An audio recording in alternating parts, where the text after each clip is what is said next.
Muito bem, Carlos Magno Dondé Oliveira, cônsul do Internacional aqui em Lagoa Vermelha. Senhoras e senhores, agora, em nome do Esporte Clube Internacional, chamamos Fabiano Baldasso, que fará a apresentação dos atletas e as considerações em nome do Clube de Porto Alegre. Os aplausos, recebemos Fabiano Baldasso. Fala pessoal, boa noite, tudo bem com vocês? Tudo certo? Em primeiro lugar eu quero saber quem aqui é campeão mundial FIFA. Sempre lembrando que Toyota é uma montadora de carro, Toyota não promove mundial, mundial tem que ser FIFA. Pessoal, é uma honra estar aqui com vocês, parabéns mais uma vez por essa mobilização que acontece em todas as oportunidades que vocês têm, vocês promovem mobilizações nesse sentido. É muito comovente para nós da comitiva do Internacional perceber que mobilizações como esta acontecem. E como bem disse o cônsul, não é porque o Internacional está num bom momento, não. A gente tem rodado o Brasil, rodado o Rio Grande do Sul, Santa Catarina, Paraná, e tem visto, mesmo depois da passagem dos 2 últimos anos terríveis que nós tivemos, em que destruíram com o clube, mobilizações muito fortes, porque a chama de amor pelo Internacional, ela sempre está acesa, independente da condição do time dentro de campo. E também é importante para nós estar aqui, porque eu costumo dizer que é muito fácil ser colorado morando do lado do estádio Beira-Rio.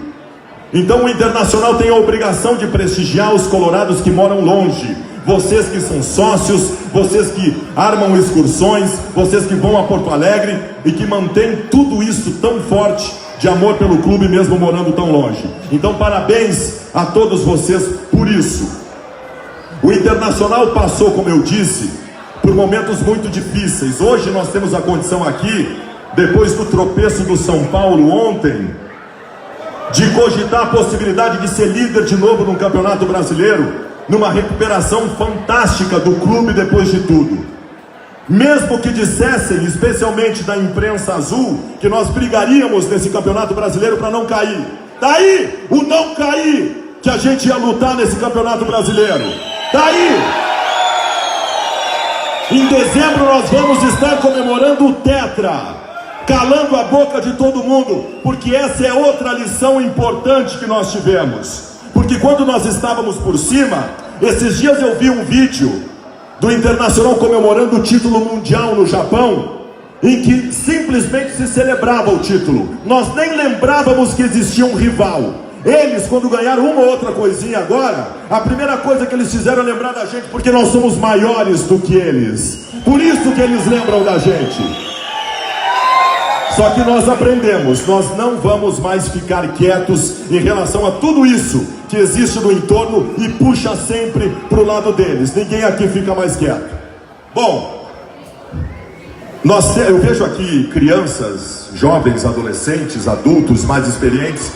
E eu sempre digo também que o Inter tem o privilégio de ter tido através da história ídolos de todas as gerações. Nós oxigenamos nossa história sempre com títulos importantes. Nós ainda somos o maior campeão entre todos os brasileiros do último milênio, do atual milênio. Porque o Internacional, mesmo passando por fase ruim, tem títulos memoráveis. E eu quero, a partir de agora, aqui no palco, trazer aqueles que escreveram a história do Esporte Clube Internacional.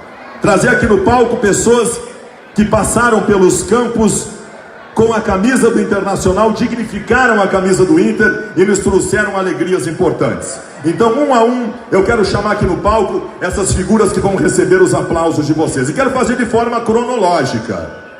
Por exemplo, começando pela década de 70. Esses dias eu vi um colunista famoso de um jornal gremista de Porto Alegre dizer que esse time aí que ganhou um ou outro título agora era o maior time gaúcho de todos os tempos. Na década de 70 ele devia estar em Marte, por exemplo, para achar um negócio desse. Isso é no mínimo uma insanidade mental. O Inter da década de 70 só não foi maior que o Santos de Pelé, um dos maiores times brasileiros de todos os tempos. Na década de 70 nós desfilamos comandando o país por toda ela e terminamos aquela década com um título inédito, invicto, que nunca mais ninguém vai conseguir. Em 75 e 76, esse cara que eu vou chamar aqui no palco, ele fazia parte do grupo que encantou o Brasil com um futebol memorável. Ele até hoje ensina o seu principal ofício aos jovens, que é justamente as bolas paradas. Ele é o rei das bolas paradas. Foi uma figura importante, ajudou a escrever páginas importantes da história do Inter. E eu quero trazer ele aqui no palco conosco, Chico Fraga, recebendo os aplausos de vocês. Chega aí, Chico!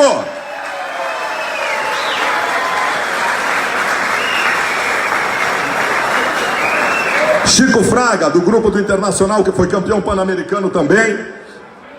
Campeão com o Internacional em 1975, 1976. Está aqui ele, Chico Fraga, conosco aqui no palco. Bom, eu me concebi como colorado na década de 80. E eu tive vários ídolos naquela década. O Internacional, eu lembro, por exemplo, do primeiro Grenal que eu vi o Internacional ganhar na casa deles. O Inter ganhou de 3-1 e esse cara fez o gol da virada. Ele era um símbolo de garra do Inter naquele momento. Tem gente que diz que nós nascemos em 2006. O Inter, com ele, já na década de 80, ganhava títulos internacionais como Juan Gamper e outros títulos importantes. Esse cara é uma figura importante da história do Inter. Eu gostava muito dele, eu era fã dele. E eu vou trazer ele aqui no palco agora. Um dos símbolos da garra do Internacional da década de 80, Ayrton Caixão. Chega mais! Grande Ayrton! O Ayrton conseguiu manter o cabelo da década de 80. Eu não tive a mesma sorte. Tá aí o Ayrton. Vocês sabem que nós estamos neste momento passando por uma transição histórica. A gente citou aqui, e como a gente sofreu com os momentos ruins que nós transitamos, mas não é a primeira vez que isso acontece. Nós já passamos por outros momentos de transição e saímos desse momento para ganhar vários títulos. Por exemplo, na virada da década de 90 para os anos 2000, nós também passamos por um momento desse. E eu lembro de um goleiro que participou desse processo e foi figura importante. Ele foi eleito 2 vezes o maior goleiro do Brasil. Ele foi responsável pela maior atuação de um goleiro com a camisa do Inter que eu já vi, num jogo na Arena da Baixada, que ele tirou bola de bicicleta, fez de tudo. Uma figura emblemática, também um símbolo do Internacional conosco aqui no palco, o goleiro Irã, recebendo as palmas de você.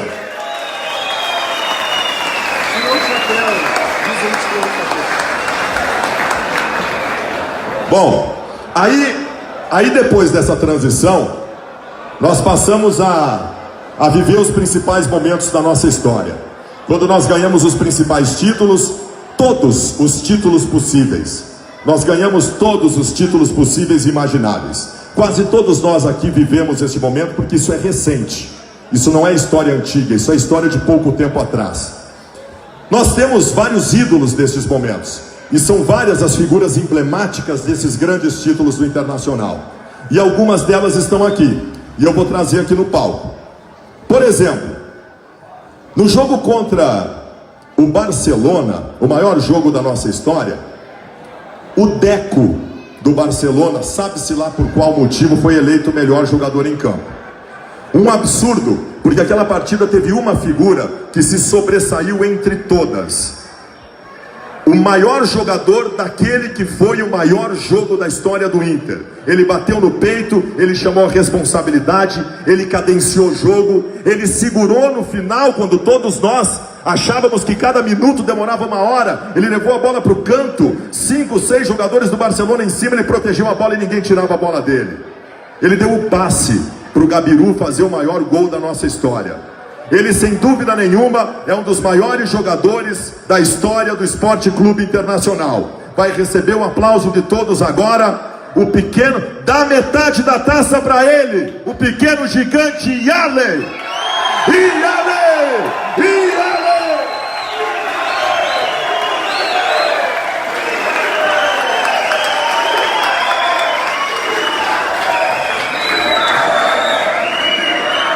Já que eu peguei o jogo do Barcelona como referência, nesse mesmo jogo teve um cara. Primeiro assim, ó, esse cara é o maior vencedor da história do futebol gaúcho. Isso é número, isso não se contesta. Ninguém na história do futebol deste estado ganhou mais títulos do que ele. Ponto, fim. Em segundo lugar, ele como zagueiro fez muitos gols pelo Internacional. Ele fez 6 gols em Grenal, por exemplo. Ele é o zagueiro com mais número de gols na história do Inter. Pois nesse jogo contra o Barcelona, em determinado momento ele jorrava sangue pelo nariz e alguém chegou para ele perguntando se ele queria sair do jogo. Quem perguntou isso quase apanhou, porque ele jamais sairia daquele jogo. Também um dos maiores jogadores da história do Esporte Clube Internacional, conosco aqui no palco, o zagueiro Índio. Chega mais! Índio!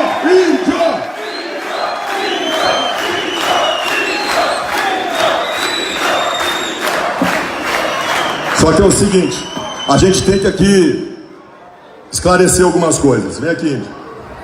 O Índio diz que no gol do Gabiru, vocês lembram que a bola saiu lá de trás com um balão dele, né? Ele disse que não foi balão, ele disse que foi um lançamento que ele deu. Cara, tu não vai me aplicar essa. Boa noite, Nação Colorada! Não, o Baldassi está com isso agora. O Yari está aqui de prova, aqui que ele viu treinando aquele dia. Ela sonhava que eu ia fazer o lançamento e está falando que eu fiz aquele balão. O Baldassi está de brincadeira. Vou valorizar meu lançamento, Baldassi. Eu levou o lançamento. Tá bom, foi um lançamento. Foi um lançamento. Pessoal, a gente tem aqui no palco figuras importantes que escreveram a história do Esporte Clube Internacional. Eu sempre lembro de várias figuras. Há pouco tempo nós perdemos o Cláudio Miro, perdemos o Caçapava, que são figuras históricas do Inter e que também faziam parte desse processo da comitiva do Internacional. Então eu sempre faço a referência a esses jogadores. E também quero fazer a referência e quero pedir para vocês, porque eu não vou conseguir jamais homenagear jogadores do Internacional sem fazer essa lembrança e esta reverência. E eu quero que vocês participem dela comigo. Eu gostaria de pedir uma salva de palmas àquele que, se não tivesse sido nos tirado do convívio de uma maneira trágica, estaria aqui conosco hoje. Uma salva de palmas ao maior jogador da história do Esporte Clube Internacional, Fernando Lúcio da Costa, Fernandão. O Fernandão!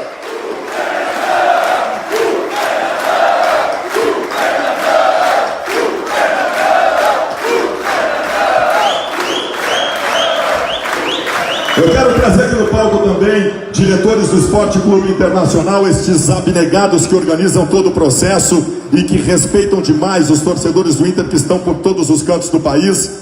O Lilico e o Benítez conosco aqui no palco, diretores do Esporte Clube Internacional, também recebendo o aplauso de vocês.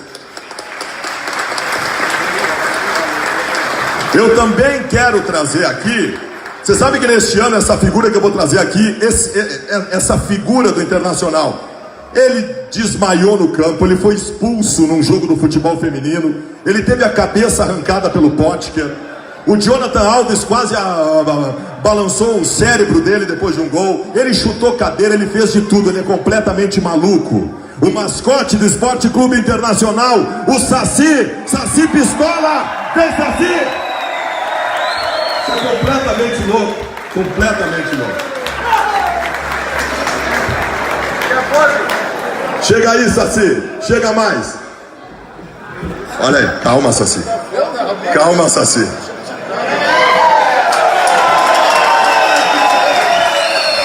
Eu quero lembrar vocês também o seguinte: o Internacional tem o privilégio de ter sido o primeiro clube brasileiro a chegar a 100 mil sócios. E privilégio tão ou maior que este é o Internacional, mesmo nos 2 anos de crise, não ter baixado dos 100 mil sócios, porque nós não esmoreceríamos no momento ruim. O Inter agora há poucos dias ultrapassou novamente 110 mil sócios. Eu tenho um sonho, o Inter tem um sonho: chegar a 200 mil sócios e não precisar mais vender jogador, ser autossuficiente para isso. E nós vamos chegar a isso. Então eu peço a vocês, nós temos uma banca aqui com o Márcio esperando para conversar com vocês, e existem várias possibilidades de associação.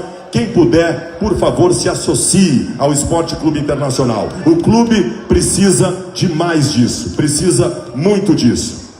Então, pessoal, para terminar aqui, eu queria dizer o seguinte, eu quero resumir tudo que eu disse aqui para vocês em 3 coisas. Em primeiro lugar, parabéns a todos vocês por esta mobilização. Em segundo lugar, seja sócio do Internacional. E em terceiro, o Grêmio não tem mundial. Tchau.